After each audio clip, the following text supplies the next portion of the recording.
Welcome to the British Library and to the Lahore Literature Festival.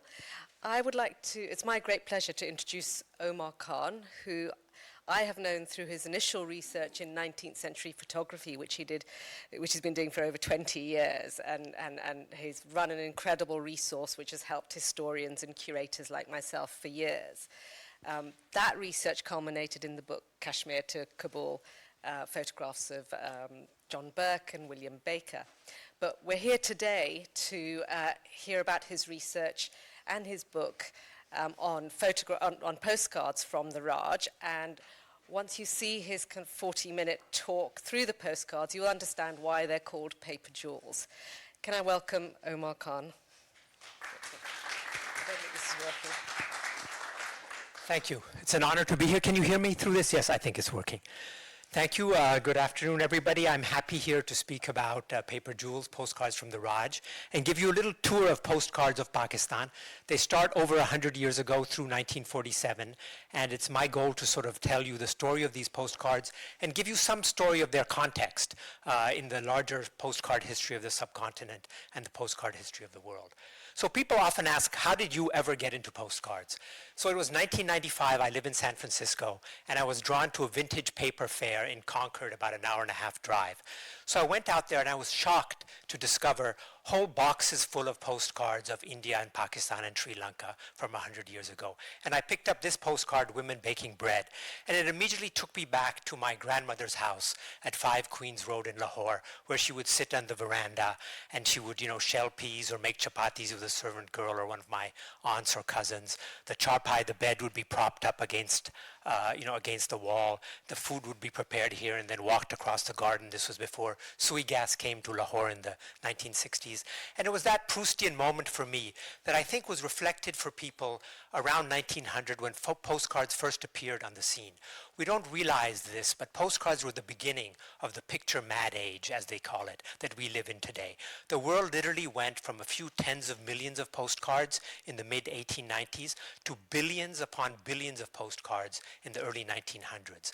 This was the first time the world ever had seen other parts of the world in pictures, and people could attach a message to those pictures and send it around. So it really was the beginning of the visual age that we live in today, and I want to tell you a little bit about that visual age in Pakistan, because people around 1900 even said, oh my God, we can find postcards of Balochistan here in New York. How shocking is that? So it really, was the precursor to television and movies and a lot of the media that we're used to today, especially Instagram and Facebook. So the beginning of postcards was really advertising postcards that started the whole craze, because postcards were very expensive to make in the early days. You had lithographs, which were, big stones with a drawing on them in each color, a stone for each color, printed sometimes 12 times like on that postcard.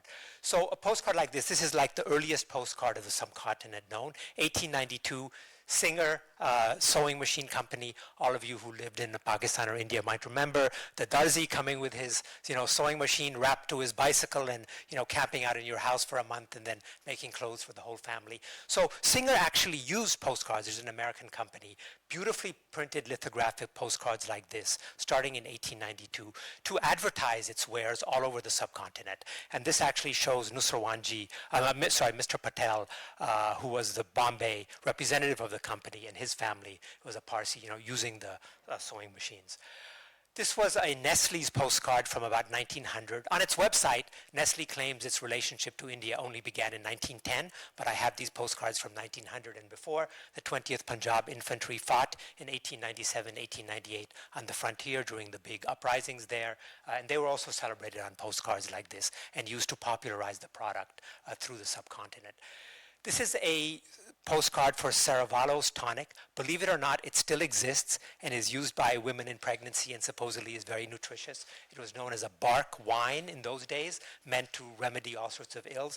I'm not 100% sure this is actually Sindh, because it could be an Arab country that has been misnamed Sindh. I'm not 100% sure, but anyway, let's just go with what they say for a second. Again, a lithographic card, and it was very complicated to print these and very expensive. So the advertising industry had to sort of begin the whole movement towards postcards by, paying for these. This is a very early postcard of Karachi, a travel postcard, and you can see the boat in the back, and then he puts a sort of a local boat on the Indus in the front to contrast the past and the present.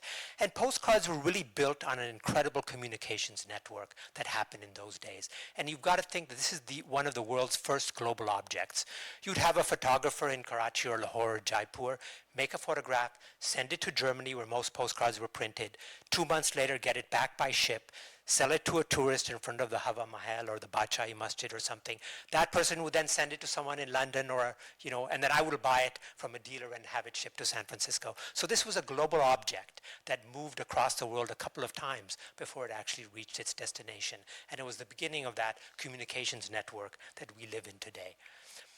So let's talk about some of the early publishers and artists. The very first postcard publisher of India was probably a German called Werner Rössler, whose postcards go back to 1897 of Calcutta, Kolkata. And you can see how beautiful these early lithographic postcards were.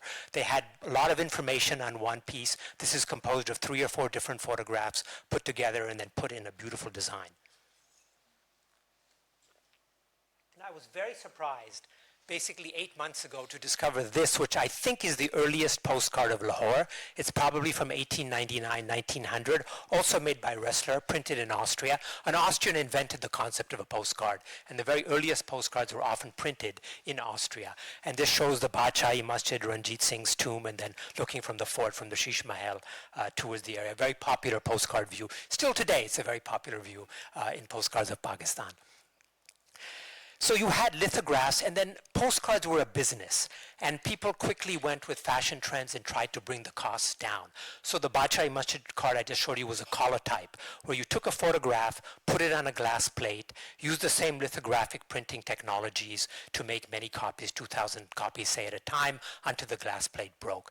And then you had colored collotypes come in, where you had colored plates come in and printed. They were called Lichtdruck, light prints in German, and you had these really beautiful cards made like this. I look at the gauze, you can sort of see through, the woman's, clothes. They're very delicate printing, and probably 12 or 13 print runs to make a card like this. And people have often asked me how much were they sold for. Color cards in India were 2 annas each, and a black and white card was 1 anna each, and another 1 anna for postage.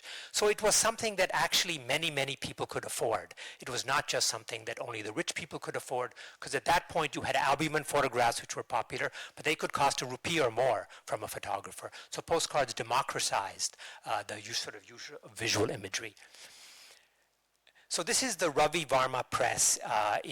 This is just an example of a lithographic press. That is Raja Ravi Varma on the top left. So postcards began as colonial artifacts, certainly, but they were very quickly taken up by local people in India and Pakistan.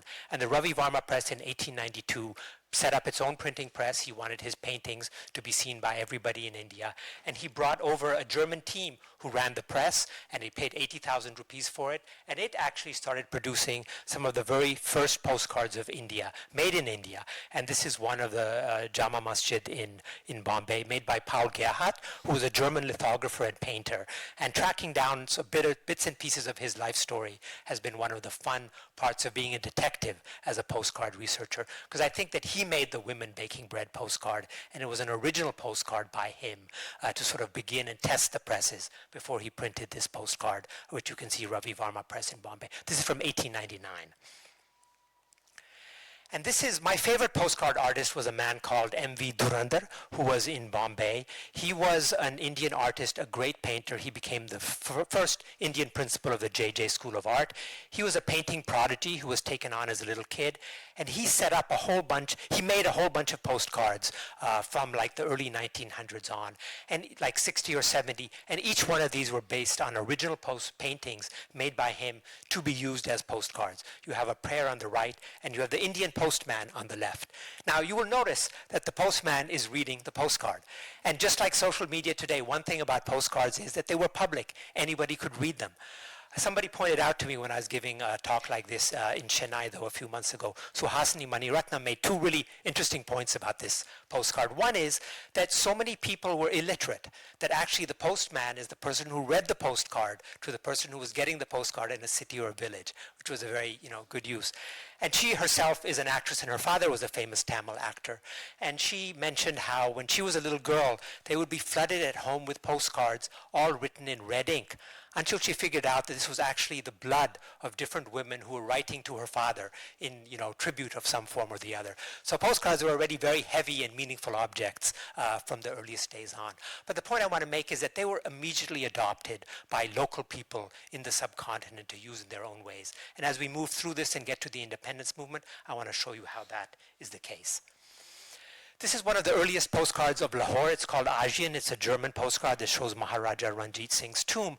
Although you will notice that this is, I think, a Japanese or Chinese lady on the left, a Chinese man on the right, a tiger, on the top right. That certainly is, from the subcontinent. But sometimes the Europeans didn't quite get right what Asia involved, and they confused India and China, and it was a little messy in the early days. So this was an attempt here, but an otherwise beautiful card of Ranjit Singh's tomb. These are early greetings from cards. So the thing about postcards are that a postcard is always a gesture. It is something sent from one person to another with a message, just like an Instagram post, just like a Facebook post is today. And that message part is always, accompanied with this greetings. And the earliest postcards had this greetings from sent to them. These are two early greetings from Peshawar cards and one from the Northwest Frontier, often sent by British soldiers who were in the barracks somewhere. And this is a greetings from Quetta card, where you can see, condensed into the letters of Quetta are like maybe 15 or 17 different photographs of the city, so trying to convey a ton of information to you.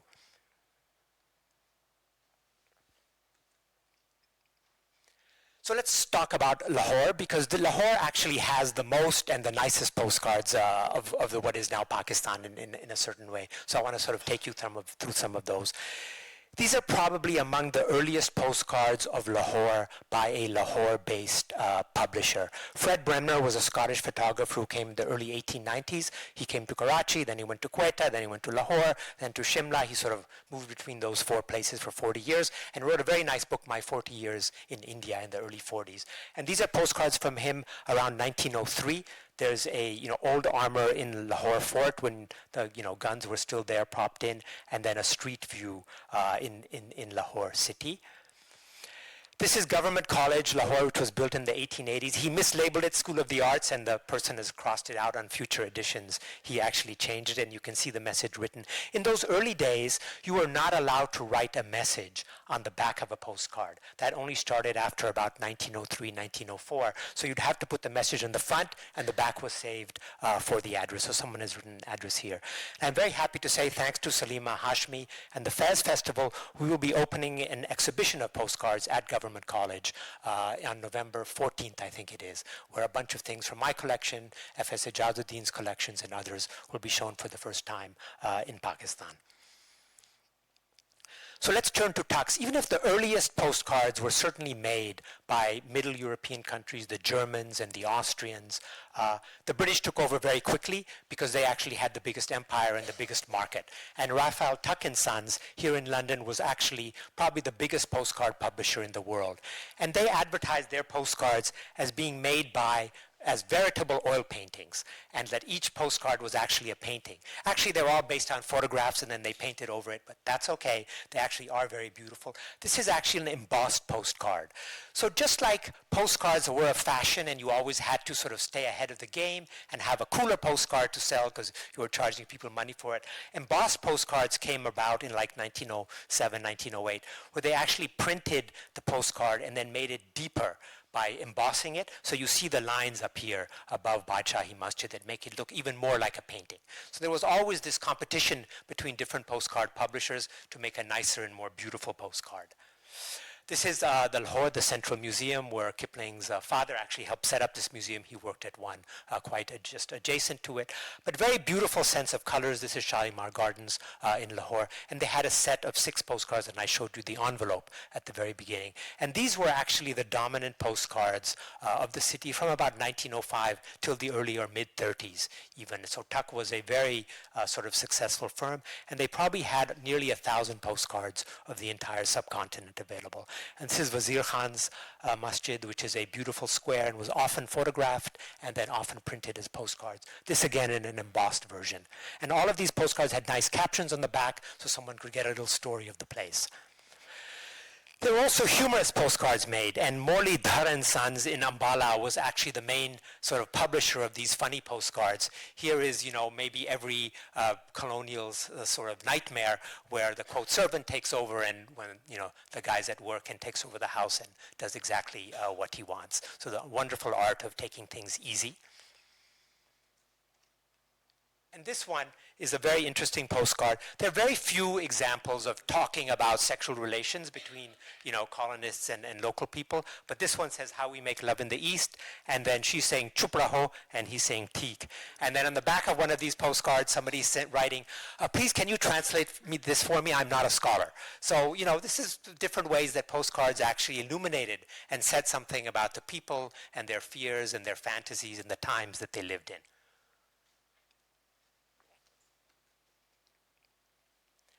So this is, I want to show you a few examples of the artistry of postcards and how nicely the coloring was designed. So here's the dhobi, and he's got super white. You never get your laundry this white. But anyway, on this postcard, they look great.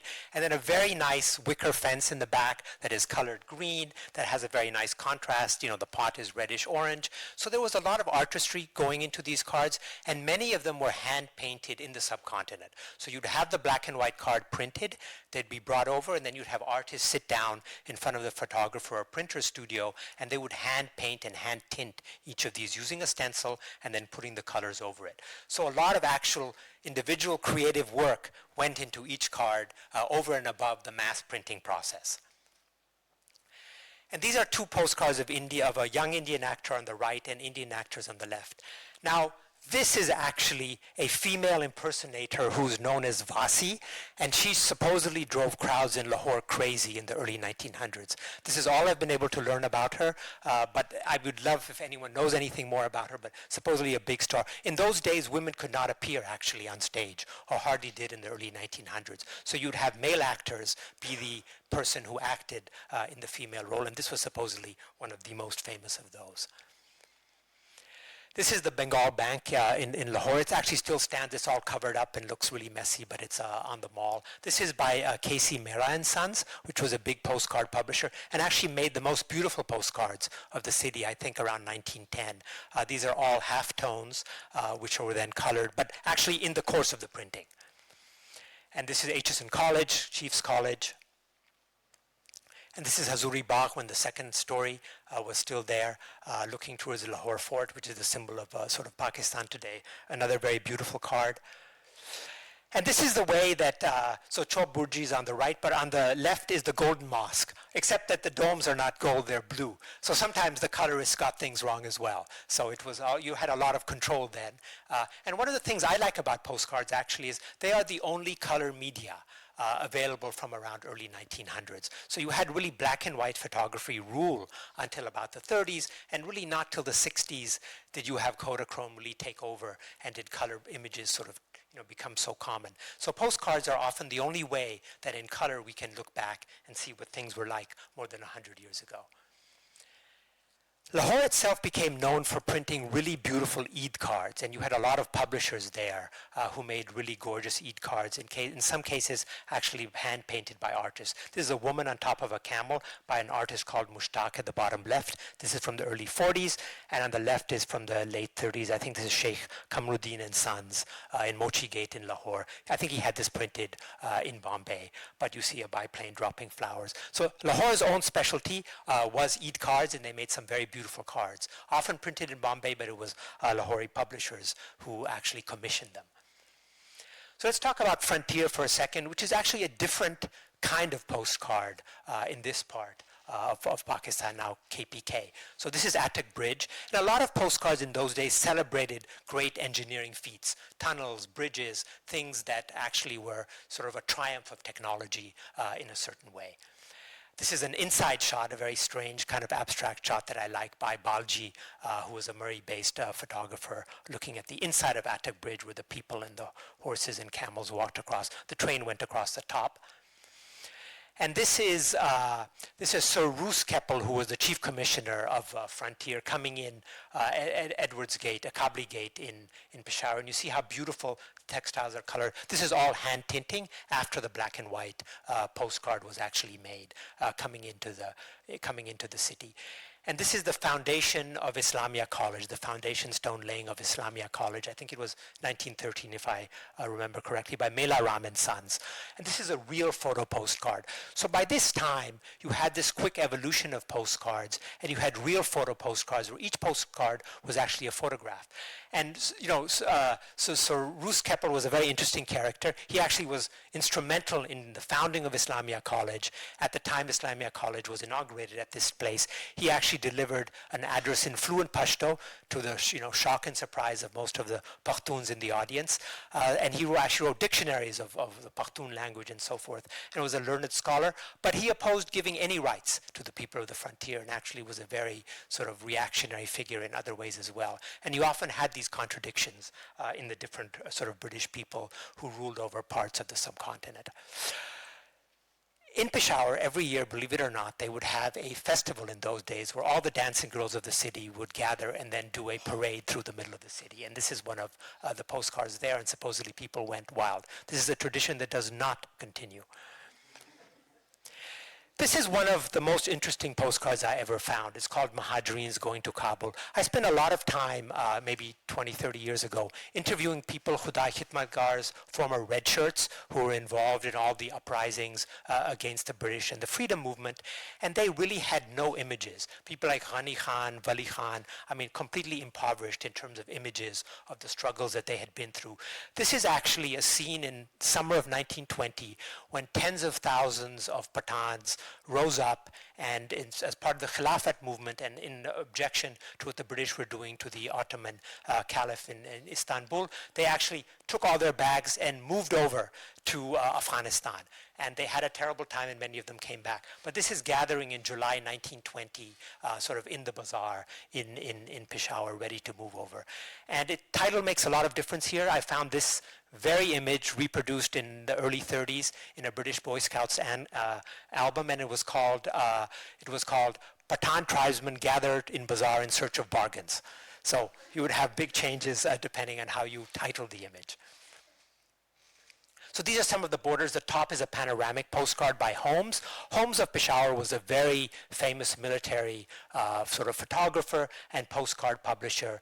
And these sort of border scenes, frontier of India as it was called then, and it is absolutely forbidden to cross this border into Afghan territory. These are actually, they wiped off India and put up Pakistan. So today, if you go to the border, certainly when I went there as a kid, in the 70s, you would just have that little one change, but otherwise the message that you were not allowed to cross the border was exactly the same. And you had a tremendous trade in camels, by the way, between Afghanistan and frontier.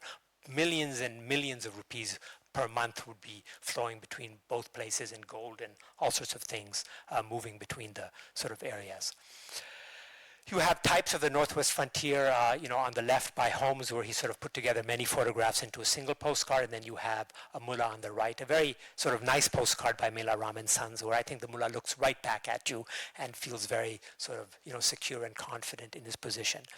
Now, if I can turn to one thing to notice is that there was constant strife in the frontier. There were constant battles by the British against different tribesmen who revolted in some way or the other, and it was sort of really a theater of warfare for a long, long time. And you have, pictures like this, where this is like I think maybe 1917 or whenever you had different struggles, and you'd have artillery fire.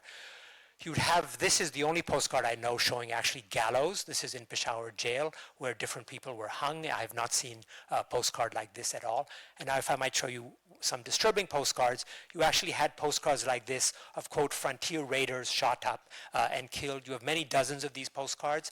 These are all by P.D. Kapoor and Sons, Peshawar-based photographer, bodies cut up on the right. You have so there was an Afghan king who took over in the late 20s called the, quote, bandit king, Bachao Khan Saku, and then he was actually overthrown by somebody that the British supported, and he was hung. They have a postcard of him, being hung or stoned. We don't know what the case is. But you have in the frontier a tradition of violent postcards that you have from nowhere else in the Indian subcontinent, and it's kind of shocking and surprising. Let's talk about Balochistan for a second. So Balochistan was actually well postcarded, if you may, because there were so many great engineering feats going on there. The Kojak Tunnel, which is this, I think almost 2-mile-long tunnel beneath the Bolan Pass, was built. This was at the inauguration of the tunnel. This is a Bremner postcard.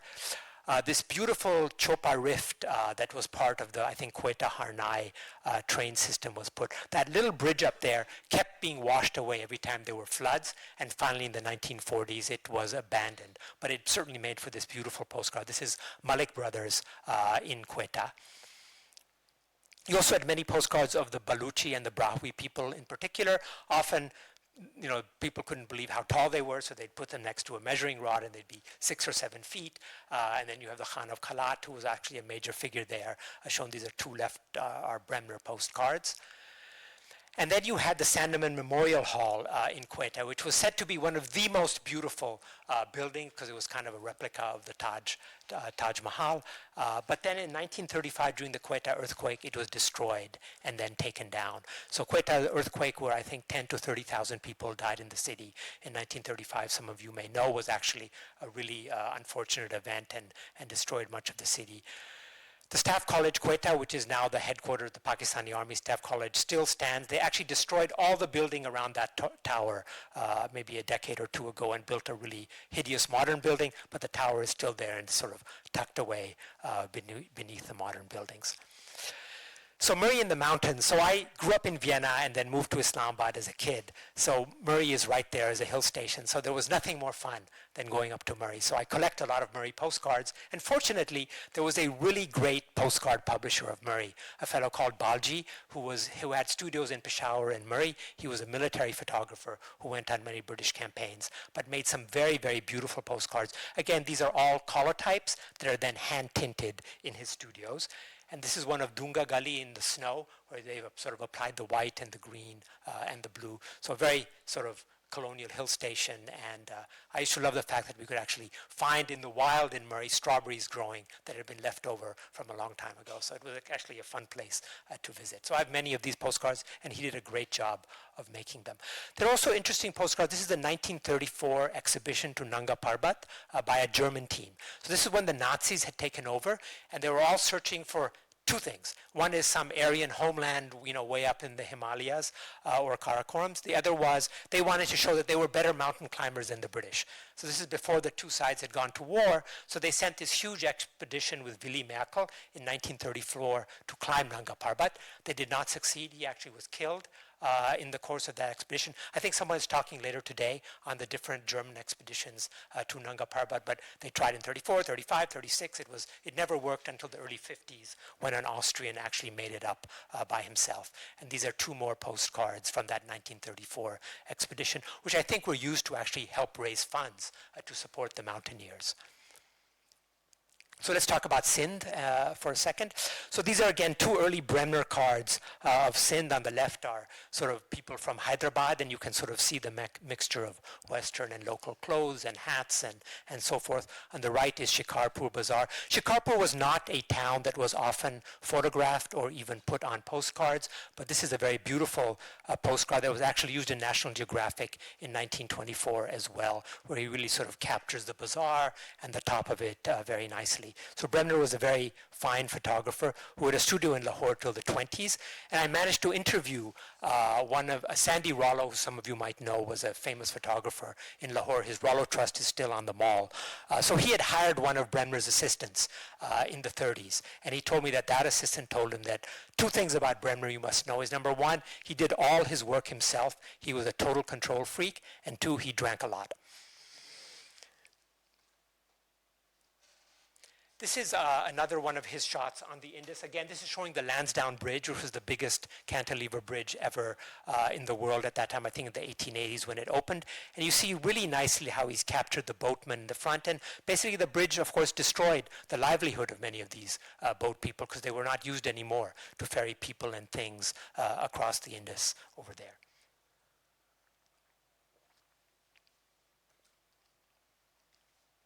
This is the Sucker Barrage, so opened in the 30s. This was the biggest agricultural scheme ever in the world, brought 6 million acres under cultivation. It really transformed Sindh and Karachi because suddenly Karachi became a huge export zone and city where people could send cotton and wheat through, and some of the canals built in Sindh to support the water that came down from the barrage are bigger than the Suez Canal. So it really was a tremendous engineering feat and celebrated on different postcards. So I like to collect postcards of filmy, silent, Indian actors and actresses from the 20s and 30s. And many of them are sort of cheap halftones put out by different Bombay studios. But there were two studios in Sucker, which actually put out these beautiful, on the left is a real photo postcard by Govind Ram Tembe, who was a famous silent actor in the late 20s and 30s. Again, it's a real photo, then stenciled in with color by somebody at the studio in Sucker. And on the right, I know much less about Miss Akhtara, an actress, again shown in a very kind of nice postcard. And then the discovery of Mohenjo-daro and Harappa and the sort of linking of the two as sort of the Indus civilization and pushing back the subcontinent's history by about 2,000 years in the 1920s was obviously a huge event. And it was also put on postcards in the 1930s and 40s, as you can see at the very top. Excavations in Mohenjo-daro in the 20s, the sort of main street sort of repeopled, and then the dancing girl who was found there. So these are some of the early postcards of Karachi. This is Nusarwanji and Company, which was a big retailer in the city and actually produced many of the nicest postcards. Again, these are color types and then hand tinted at the studio. And this is the wharf. This is before the Sucker Barrage came, but even at that point, Karachi was used as a export zone. And this is Fair Hall, one of my favorite buildings in Karachi, because it's just such an odd building. It looks a bit like a church, but you have these sort of Arab, Saracenic sort of, cutouts in the center of it. So it's a real hybrid building, and I still think is very beautiful, made of Gizri stone, which is local to the area. So a very kind of remarkable feat. And this style, quote, Indo-Saracenic, was then taken by the governor of Sindh over to Bombay, and actually many of Bombay's Gothic buildings sort of copied this style as well.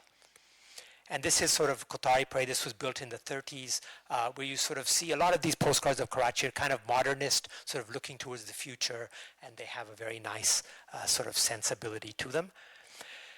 This is a Frenchman in 1919 flying through Karachi to have his engines changed. He was trying to be the first man to fly from Paris to Australia. And he had to land in Karachi in 1919 and have his engines changed. It was put up in the newspaper. And Ignatius Sequeira, who was a photographer in the city, actually made this picture and turned it into a postcard.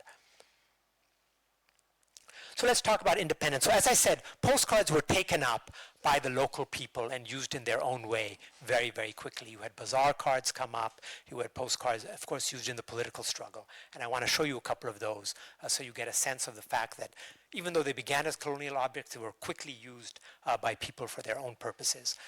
So Muhammad Ali, very great freedom fighter, sort of he and his brother Shaukat Ali were kind of behind the Khilafat movement, which then sort of got together with Gandhi's first non-cooperation movement, here shown in postcards from Bombay. They were very popular figures. This is Shaukat Ali in 1921. There was a big trial in Karachi at Khalik Dina Hall where the both brothers were sentenced to jail for a long time. So here you have a picture of Shaukat Ali entering Karachi Central Jail. He was such a celebrated figure. You have very few pictures of, politicians entering jail, but here he's kind of like a hero walking in. And then you have Lala Lajpat Rai. So this line of his, the blow that was hurled at us at this afternoon was a nail in the coffin of the British Empire. So my great uncle Sheikh Hafiz Ahmed, who was born in, I think, the late 1890s, he could recite these lines at any point and stop all conversation at the dinner table by beginning to talk about these lines. Lala Lajpat Rai was a famous Punjabi politician who during a rally in 1928 was attacked by British policemen and died 2 weeks later. And his lines, and he was celebrated on postcards, and his famous sayings sort of on his sort of deathbed, the blow that was hurled at us, was really caught and memorized by people all over the subcontinent and used as a way of rallying against the British. And you see him on the right by Bridge Basi and Sons, a Karachi-based publisher that after partition moved to India and still flourishes. So not only is that, so that is a bromide photograph printed, then painted, and then glitter is applied as well on top of it. So, and these kinds of postcards you can sometimes buy in frames because people put them up in their houses. So I've bought many of these kinds of postcards of politicians or religious scenes that actually were used as a place of tribute in a house. So the postcards were not only sent, they were sort of celebrated by people themselves. And this is, Bhagat Singh, who was, executed in Lahore on Jail Road. There's still a movement to have that little chalk renamed after him in Lahore. So he actually, in revenge around Lala Lajpat Rai's murder, was then, he killed, unfortunately, the wrong British policeman who had actually killed Lala Lajpat Rai, and then was hunted all over India. He actually threw a bomb in the Constituent Assembly in Delhi, then ran away. He used a British disguise. He was finally caught and then hung with his companion. And he, again, this really helped give a great impetus to the independence movement. And he became a very celebrated figure. And his disguise there on the right, sort of disguised as in a sort of Western dress, became his sort of most famous postcard persona. Postcards often, turn up, and it's one of the fun things for me in collecting postcards is you never know what you would find. There was a very famous postcard publisher in Karachi called Johnny Stores. Actually, it was a man called Janki Das who was in the cantonment, and he worked for the British Army. But right after Bhagat Singh was executed, Congress had its, annual Congress Mela in Karachi, where they passed the first resolution calling for complete independence from India. So Johnny Postcards, Janki Das, went there and took a whole series of postcards that he then printed, which were used for local audiences, of people there at the Congress Mela. So you see the hoardings being put up. You have two American sort of supporters of the Congress Party down there. You have a cafe on the right. So a lot of these, especially even military photographers who were working for the British and making their money there, were also spending some of their time making postcards that they were selling to local audiences, which were actually anti-British. And it's fun to actually explore some of these contradictions, and coming up with things like this. You don't find these images anywhere else. They've probably been lost, and it's lucky that we have so many postcards that we can actually find them again. And then Quaid-e-Azam Muhammad Ali Jinnah was, of course, celebrated on postcards. On the left is an Eid Mubarak card from the early 40s with his sister Fatima Jinnah. And then on the right is probably the iconic sort of image and postcard of him around the independence movement in a suit and tie with the Jinnah cap on top. And all politicians in those days wore hats, by the way. This is part of what you had to do. And these are two Muslim League postcards, Liaquat Ali Khan on the right and Feroz Khan Noon on the left. And you can see the sort of India postage overprinted. This is from October 1947, right after partition, overprinted with Pakistan there right after independence. And this is a postcard by Johnny Stores Janki Das at Independence Day in Karachi in 1947, where you sort of see all the people get together. And there's some bicyclists at the bottom left who seem to have just like walked on the scene as it was a surprise to them in certain ways. And of course, in many ways, independence was a surprise to many people. And I like the fact that postcards also managed to capture the fact that there was also a lot of pain around partition. At the top left, you have Muslim refugees at Racecourse who had come over from India. On the bottom right, although he later renamed this wharf Karachi, this is actually Hindu refugees leaving Karachi in 1947 with their baggage and getting on ships. So that's it. That was my tour. And I have an Instagram feed that every day publishes a new postcard. So that's all I have to present. Okay, sure.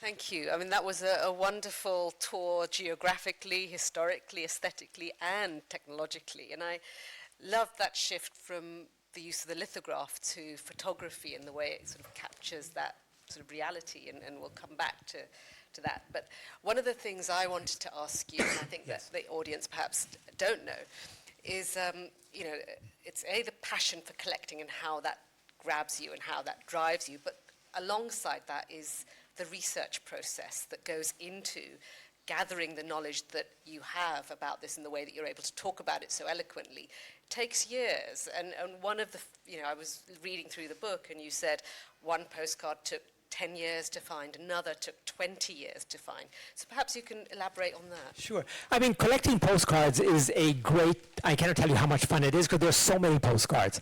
So I probably buy 10 or 20 postcards a week from eBay and Delcomp.net. The Europeans have some great sites, and also at postcard fairs. Tomorrow is actually a fair in London. I can't believe I'm so lucky to be here when I can go there. But really, there are tons and tons of postcards. But finding a postcard like that Lahore postcard that I showed you you by wrestler. I mean, I only found that about a year ago, and I'm collecting postcards all the time. So there are, and many of these postcards were printed in batches of maybe 2,000. So like women baking bread is probably 2,000, and I found that postcard at that one show. I've never found it at a show again. I found it in people's personal collections and once on auction in Vienna, but that's it. So there's actually this hit or miss sense of being able to find a postcard or not. And the detective work. Yeah, and so you really, you buy a postcard, you look on the back of it, you try and read the writing. I often have people translate stuff from French and so forth. I found postcards by Ressler himself signed at different points. So we know that, people were using postcards in many different ways. You sometimes go to the newspapers and you find an ad, so that gives you the year when a postcard was published, and you learn more about the context of the photographer or the time of the place. So I find postcards in a way like they're sort of doorways into the past, and if you sort of follow that trek like a detective, you can find a lot more information, because that combination of visual plus text is something that I think is very unique around postcards that you often don't have with photographs or with other media from the time. Thank you. And you're a collector today, but who was collecting at the time of production? Right. Were there collectors? What was happening? Yes, so great question. Actually, there were a lot. So when postcards came out in the mid 1890s through the early 1900s, you had people estimate today that about 25 to maybe even up to 50% of the postcards were made for people who collected postcards, because people had such a passion for postcards that they'd put them in albums, and you have these beautiful albums put together. And the other interesting thing about postcards is that they were actually collected by women more than by men. And if I look through my collection and sometimes take a sample of 1,000 postcards, how many were addressed to women, how many were addressed to men? It's a ratio of about 2 to 3 to 1 addressed to women. And in postcard collecting magazines, both in Austria and Germany, as well as in Britain, you find this talk about women being the major collectors. In fact, in an Austrian magazine, there's a ditty that says that the beauty of a woman is directly proportional to the number of postcards that she owns. But it's interesting that women really established the taste here. So they were among the major collectors. And then you had people collecting postcards because they wanted to get to know an area better, or they had some connection to it, in their past and so forth. And sort of related to that, you showed us some quite harrowing images. How do they end up on postcards, and are those collected? Yes, so they are collected because we find them today. I have never found one of those disturbing postcards with a message on the back, even though I must say messages on the back of like famine or plague postcards can run the gamut from, you can send a postcard of somebody who's starving and say, oh, look at these unfortunate people, or you'll have people writing cards of someone who's suffering from the famine saying, they looks like they need a good meal, don't they? So I don't quite know how these violent postcards were, but I have seen them in albums of British soldiers, where they might show a mullah, then they'll show a mad mullah, and then they'll show a cut-up body. So, how they're putting that together in their mind, I can only guess. But that's the main place that I find them put together. Yeah. So I'm going to hand over to the audience, see if there's any questions, and then come back if there aren't. Yes, thank you very much for your great talk. I want to touch on the text of the postcards. So we saw the Eid postcard where the text was in Urdu. Yes. And later on in Independence, we saw the text in Hindi and Urdu. Yes. So are there examples of postcards where the text was in the local languages outside those contexts? Absolutely. You find postcards in every possible language, in every possible language, written in Hindi, Rajasthani, you can name, and often I have to sort of send the postcard to someone in India, they have to go and track down the language. So yes, the postcards could be written in many different languages, including Urdu. So the back of the Eid cards typically had a longer message in Urdu that could have been printed, and then somebody might add on to the message in Urdu or Hindi. Oh, yes, and you can have in Urdu and Hindi and Gujarati, and you name the language on the front of the postcard. And then you have like Durandar postcards, which would have English, Hindi, and Gujarati. So you'd have, say, 3 languages in one. So yes, you would have multiple languages on the front as well. Have you covered the postcards from Kashmir? Yes. Yes, there's a whole chapter in the book on pre-partition. So Kashmir was a much postcarded place because it was so beautiful, and many photographers and publishers went up there and printed some very beautiful postcards. Tux also had some of their earliest series were actually Kashmir postcards, very beautiful ones. I've got original albums of the 30s and 40s, which my grandfather sent. Okay. Of Kashmir postcards. Oh, really? Oh, great.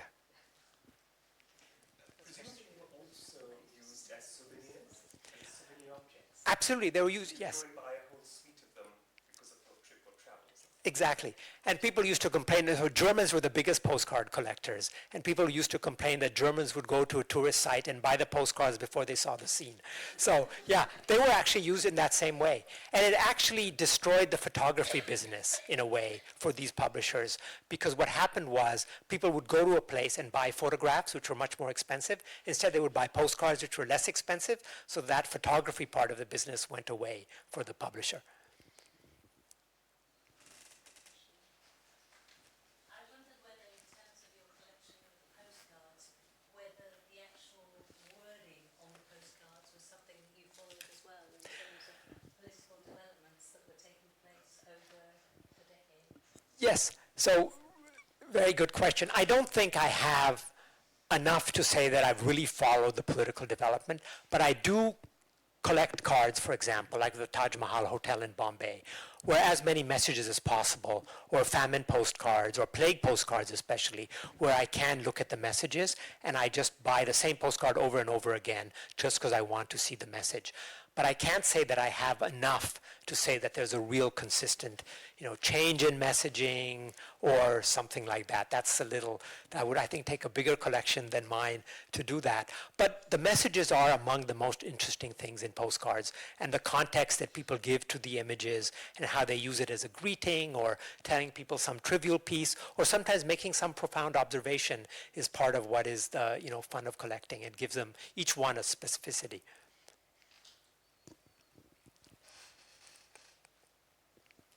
Just ask one final question.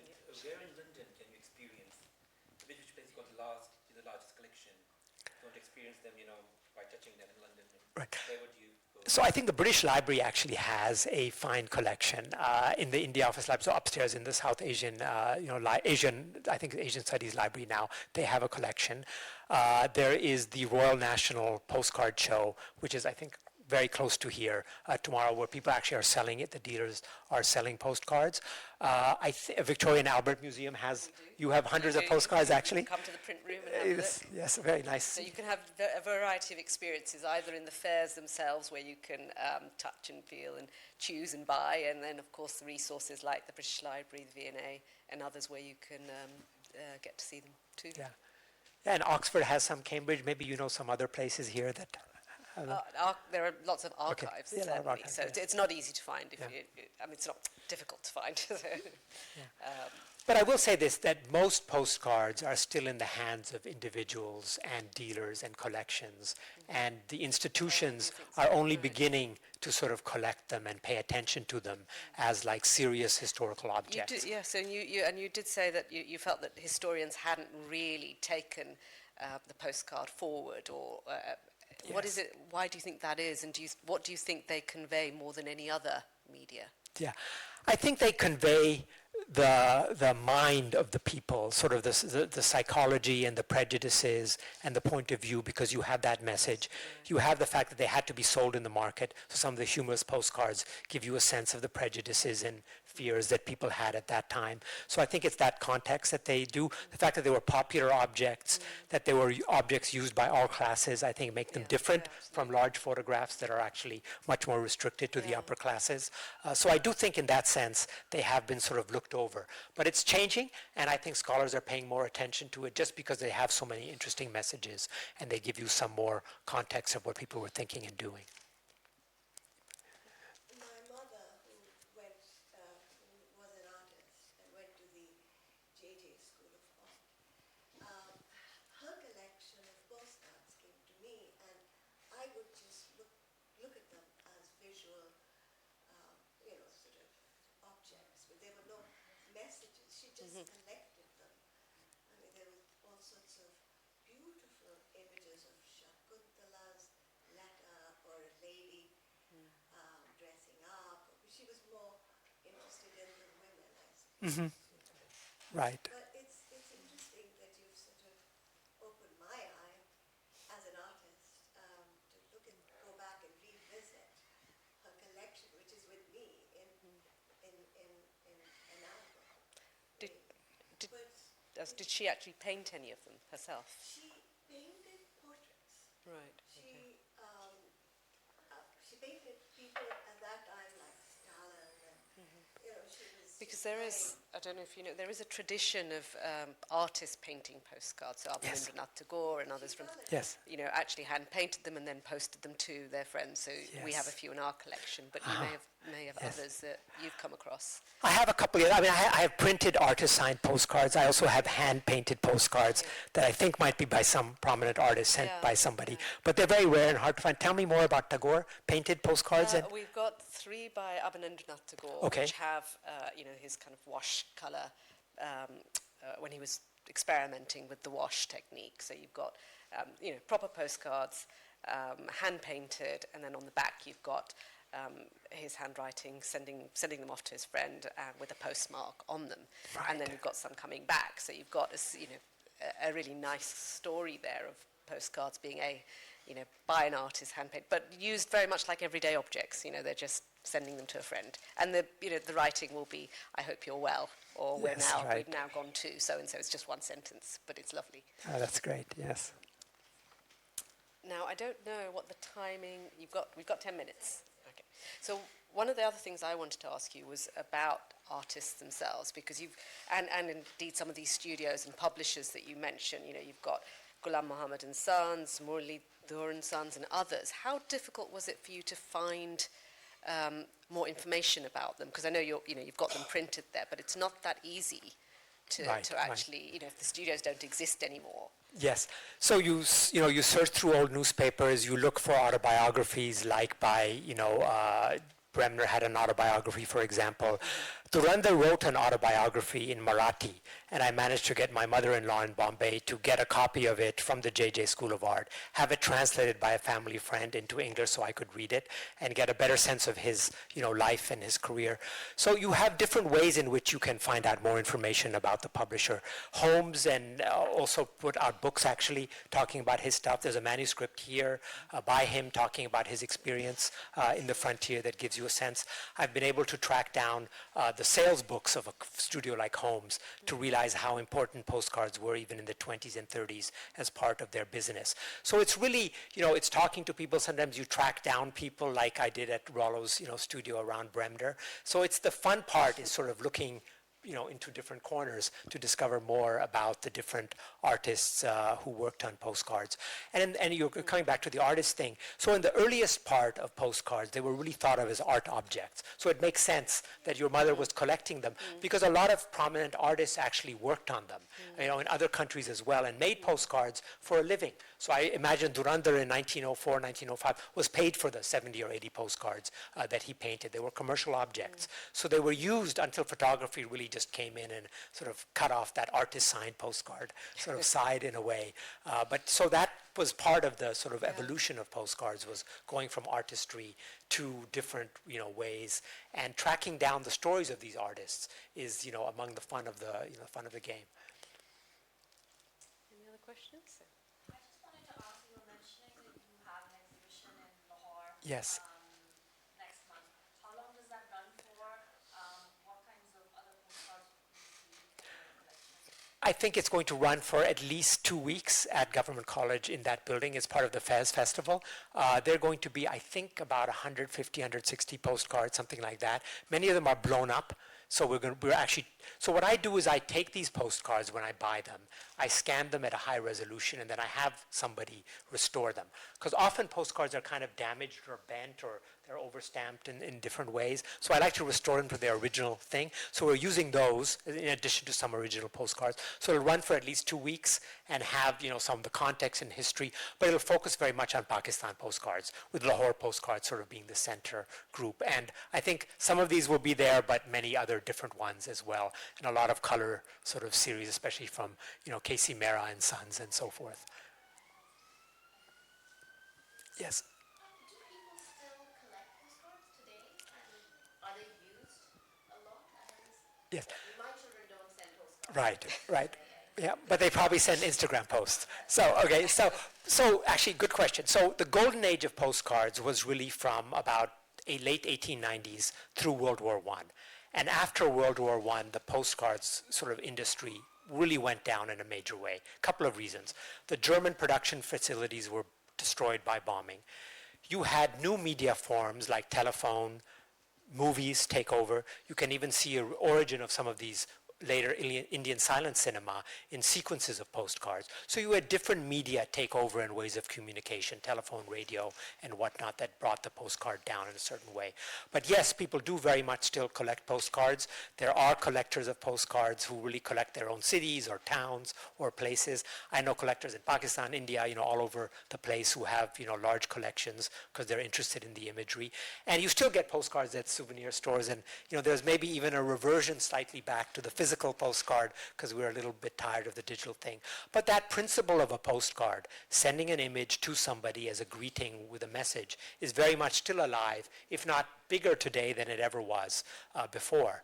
So I think that's still, that part of the postcard, the digital side, still exists. And we may see a return to postcards at some day, who knows? Great. So I think we're coming to a close-ish, Okay. unless anyone's got any questions. Yep. What's your favorite postcard? Yeah. I think that, I have two favorite. I love women baking bread because it's just so rare and it means so much to me. And I love the Indian Postman by Dhurandhar because it just encapsulates so much about the postcard, and the fact that it's a personal thing, the fact that you can read it, the fact that it's not a secret but is supposed to be a secret. So I think those two postcards, if I may choose two, it would be those two.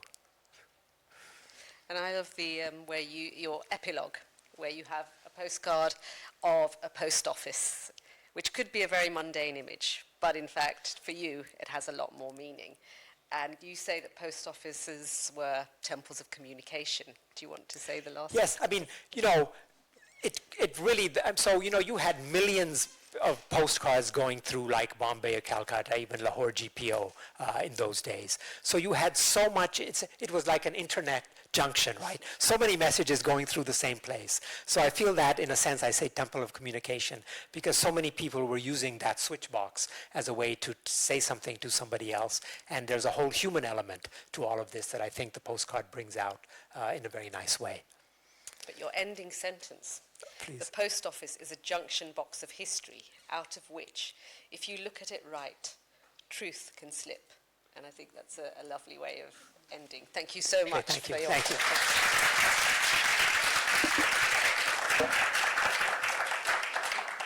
And of course, go and buy the book outside.